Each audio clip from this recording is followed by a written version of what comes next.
hasn't affected our friendship. Us redheads have to stay together, right? So this is stuck at work.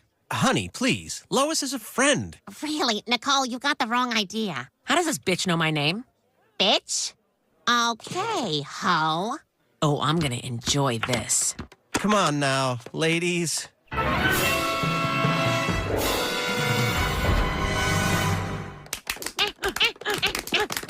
Awesome. A chick and chick fight.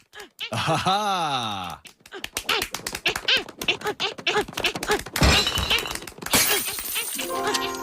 Since you are my girlfriend and are hot, will you marry me so that I can bone you? As long as you can always throw a Nerf football over my truck with your strong arm.